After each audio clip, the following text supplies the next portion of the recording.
Hello and welcome back to the EmpowerHer Business Accelerator Podcast. I am your host, Philippa Channer, and today we're wrapping up our December series on content pillars, types, and planning with a very special Q&A episode. Now, before we dive into your questions, I want to remind you that the EmpowerHer program is launching in January. This program is a transformative experience designed to help you level up your business and marketing strategies in the new year. If you're ready to join a community of driven female entrepreneurs, you can find all the details in the show notes and sign up today. Also, with Christmas just a couple days away, I want to wish you all a very Merry Christmas, a very happy holidays, and a wonderful time with your family or friends. Female entrepreneurs work so hard throughout the year, so I hope you get the well-deserved rest and restoration that you need. Now, let's get into some of those most common questions I received about content strategy and planning. Now, the first question I was delivered was, how do I stay consistent with my content plan when I have limited time? I get you. I feel you. We are so busy as entrepreneurs, especially solopreneurs, trying to do it all by yourself. So any way I can help you save time and effort, I'm there for it. I'm all in it. So I got 4 points for you, okay? 4 points to answer this question. First is batch content creation. I can't express this enough. Set aside some dedicated time each month or week, whatever you need, to create multiple pieces of content at one time.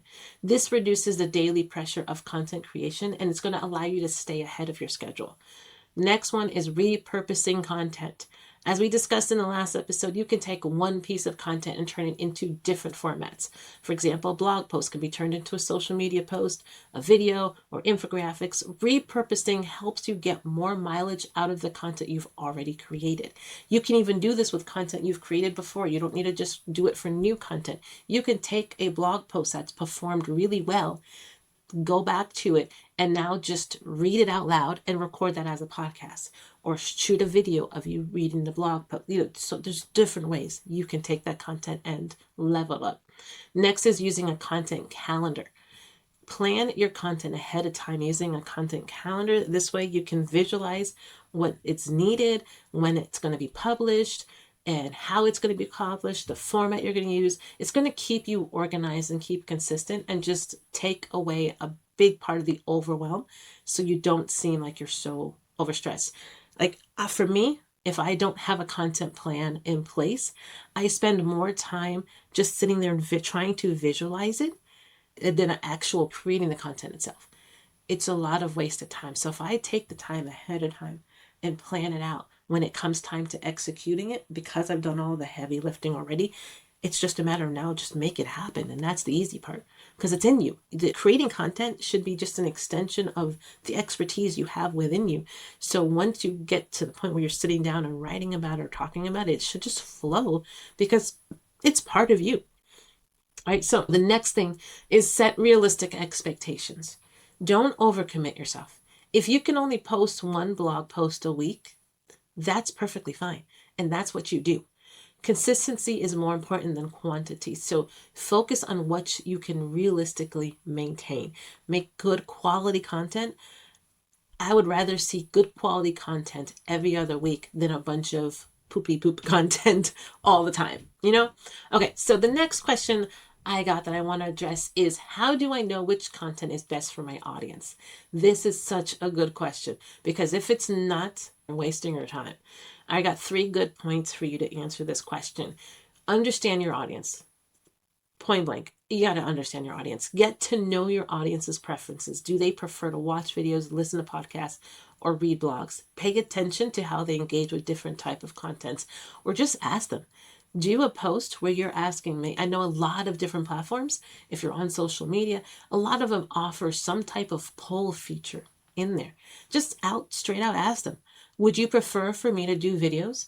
Would they prefer podcasts? Would they prefer to read a blog post? Like, what do they want? And ask them. And if you get a balanced amount of answers, that's actually a good thing, because now you've got a mixed audience and you can repurpose content that's going to meet everybody's needs. All right, so experiment and measure results. Try different formats and see which one resonates the best with your audience. Use analytics to track engagement, to track the views and the feedback. For example, you might find that your audience responds more to video content than blog posts or vice versa. So again, back to the same thing of knowing your audience, asking them. If you don't feel like asking them, then use the data you have access to. You've already been creating content. See how they've responded to it and see which posts and which type of content is getting results. The next is to use a mix of content types. It's often good to, try a variety of content types to reach different segments, especially if you're just getting started out and you really don't know your audience yet. Some people may prefer visual content like infographics, while others might enjoy long-form articles or podcasts. You're not going to know until you start just putting different things out there and seeing how it resonates and clicks with them. See, it may take a little bit of time. It may take a good 6 months of creating content and watching the results to see where they're at and what they like. And that's okay. This is going to be a good experience for both you and your audience. You're going to learn so much about yourself, about you and creating content. And you're going to learn, of course, the most valuable information is learn about your audience as well. All right, the third question I got is, how do I come up with fresh content ideas without running out of things to say? That's a good one too. I feel like there's such a finite amount of information out there, but when you're the ones creating it and trying to create up with fresh ideas and not run out of things because you feel like, I feel like I've said everything so many times. I get you. I feel you. All right, so first things first, I got 4 different points again, is we want to leverage your content pillars. Your content pillars are a great source of inspiration. Each pillar can branch into multiple topics, and those topics can be explored in different ways. For example, if one of your pillars is about solving customers' pain points, you can create content focused on specific challenges your audience faces. Where I want to stress with this too is your content pillars should be fluctuating every quarter. You should be reflecting on your business every quarter, looking at your business goals and adjusting your pillars based on these changes. And so that alone should help keep your content fresh, because as you mature, as you accomplish new things and you get to new levels in business growth, your audience is also going to be growing with you, and you need to start creating content that is at different levels. The other thing I want to say with this too is, the question was creating fresh content ideas. And I wanted to challenge you to say, it's maybe fresh to you because you're trying to force yourself to create with fresh content ideas, but you have to remember that your audience is ever growing and changing. You have new audience members so frequently that they don't realize that if you reposted a post that you did a year ago, they don't know it's repost yet. Like, they're still getting to know you. So everything you do is fresh. Everything that they get exposed to is fresh to them. It's not fresh to you because you're so used to it. You did it, you lived in it, you created it, you repurposed it, you've seen it so many times, but it's not about you. It's about your audience and what they need to hear. And if you need to remember that your audience, you're always getting new people to your door, and it's always new to them. And that's who you're creating content for, especially when it comes to social media posts. I consider social media as your gateway, like the entry into your brand. This is where new people come and find you. So everything you do is new to them. When you get them into your newsletter, that's where you're taking it a step deeper. And this is now your community. You're building relationships with them even deeper.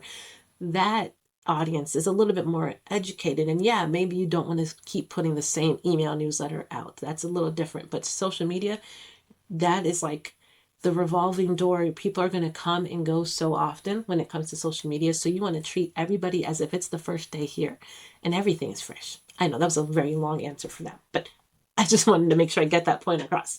Back to the question, because I still had more points. So just to remind you, the question was, how do I come up with fresh content ideas without running out of things to say? So I already mentioned leveraging your content pillars, pulling content out of there, making sure you have fresh content pillars every quarter.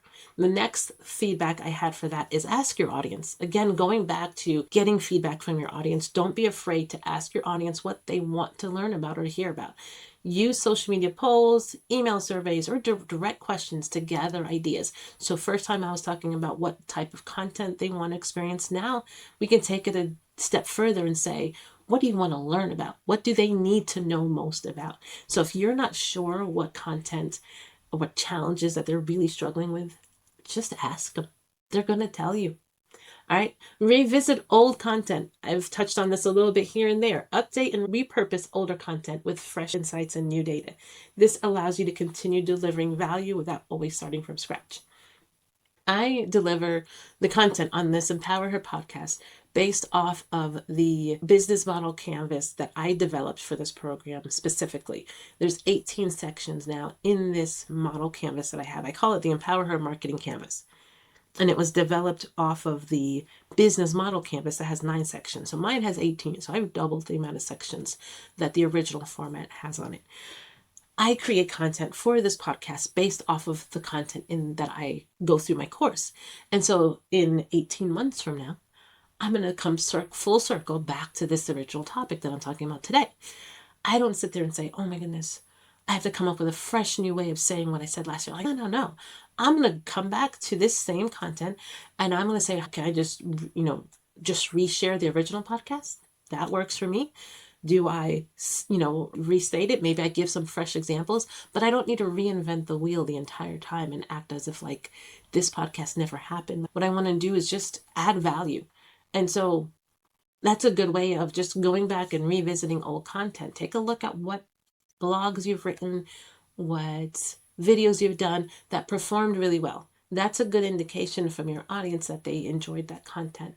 How can you take that piece that you did and make more out of it? Again, if you only did a video, can you now do a blog post? Can you now do a podcast? What more can you do from that old content to add value to your, add credibility to your business and value to your audience? And then you also want to look at trends. When it comes to creating fresh content, if you're just within your bubble of creativity, you're going to hit the walls of that bubble. So you may want to look outside of your bubble. Pay attention to trends in your industry. What's happening that's relevant to your audience, and how can you put your own spin on a current trend? Again, our creativity, everybody has a creativity cap. Some caps are much higher than others. Some are a little shorter and we don't have much creativity. And it's okay. That's when it's good to take a look at our competition and see what type of content are they delivering and how can I be inspired and by what they're doing, and not obviously not copy and paste, but how can I replicate that type of experience for my audience as well? Something that you wouldn't have thought about if you had not looked at and seen what else is going on there in the world. All right, so those are the questions. Appreciate the questions, and that wraps up today's Q&A session. I do hope that these answers gave you some clarity and some inspiration to keep building your content strategy and creating engaging content for your audiences. Thank you again so much for joining me through this series on content pillars, types, and planning. As we move into the new year, this is going to be a perfect time to just refine your own content strategy and set yourself up for success in 2025. And don't forget, the EmpowerHer program, it's going to be launching in January. And this program is all about helping female entrepreneurs like yourself take control of your marketing and your business strategies. So if you're ready to make 2025 your best year yet, I'd love for you to join us. You can find all the details about it in the show notes, sign up for it. And if you aren't sure if it's the right fit for you, there's also a link for a free one-on-one session with me where we can dive deeper into your personal situation, what's going on, and see if what you would get through the EmpowerHer experience is what you need. And finally, guys, with Christmas just around the corner, I hope you have a wonderful, joyous holiday season with your loved ones. Take some time to rest and just recharge. Female entrepreneurs, we deserve, again, to just be celebrated and to celebrate all the hard work we've done throughout the year. So enjoy this time and come back refreshed for the next year. Until next time, ladies, keep shining. And remember, the content strategy is key to growing your business and connecting with your audience.